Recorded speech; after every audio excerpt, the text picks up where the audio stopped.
I'm sure it'll come as no surprise to hear that making a movie can be pretty damn expensive.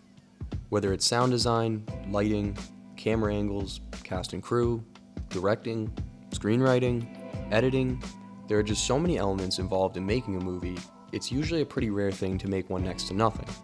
And with all that being the case, this can make the task of securing a budget for a movie a pretty difficult one. There's just so much risk involved for the studio investing millions into a movie that could potentially flop, that a director really has to have already made a name for himself to gain that kind of trust from a studio. And even then, that trust is still very volatile. All it takes is one box office bomb to throw you all the way back to square one. And unless you know a bunch of wealthy people who have an interest for investing in films, well, it might be tough getting your movie funded. But that doesn't mean it is impossible. No, it just means you gotta say fuck you to that box, step outside of it, and get creative. There have been plenty of directors over the years that have used unorthodox, creative, and downright wild methods to secure funding for their movies that turned out to be successes. So let's take a deeper look at one, El Mariachi. Before directing some pretty major box office successes like Alita Battle Angel, Sin City, or the Spy Kids franchise, Robert Rodriguez started in humble beginnings like many other directors do. After his 1991 award-winning short film Bedhead, which was shot on 16mm film, earned him a spot in the film program at the University of Texas at Austin, Rodriguez really began to take filmmaking as a career seriously.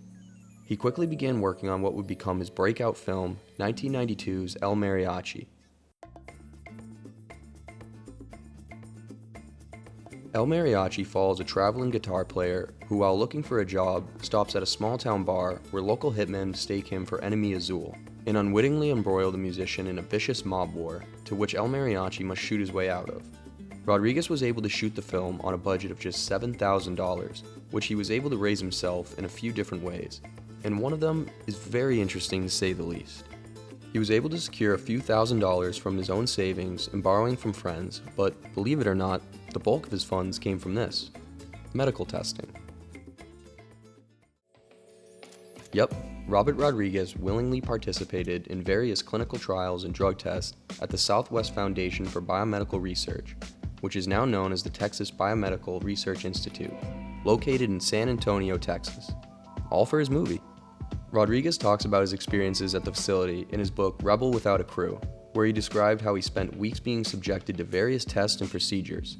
One of the main experimental drugs he took during his time was a cholesterol-lowering drug, clofibrate, which, funny enough, was discontinued in 2002 due to adverse side effects. I wonder if he experienced any of them. Another big detail made in his book about his time at the research center involved him participating in a sleep deprivation study, where participants were monitored for physiological and psychological effects as they were deprived of sleep. Rodriguez described the situation as grueling while also being very productive, as he was able to use much of his downtime at the facility to write and storyboard El Mariachi. His ultra-low-budget filmmaking techniques were also another big thing Rodriguez utilized to keep the production costs to a minimum. The entire film was shot on a 16mm camera, which he borrowed. He used things like local and non-professional actors such as friends or other acquaintances to avoid paying expensive talent fees. The lead in the film, Carlos Gallardo, was a friend of Rodriguez. Not only this, but he kept the entire crew to a bare minimum by serving as a director, cinematographer, editor, and sound operator.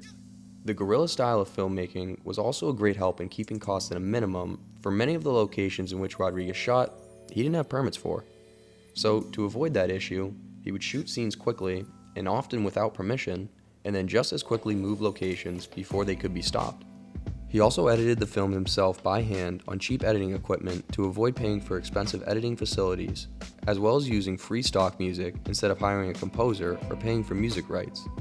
Rodriguez initially intended for the film to be a direct-to-video release for the Mexican market, but all that changed after he submitted it to the Sundance Film Festival, where it was a big success with audiences, as well as getting a copy of the film in the hands of an ICM agent, who began to show it to studio executives after being impressed with Rodriguez's resourcefulness and creativity.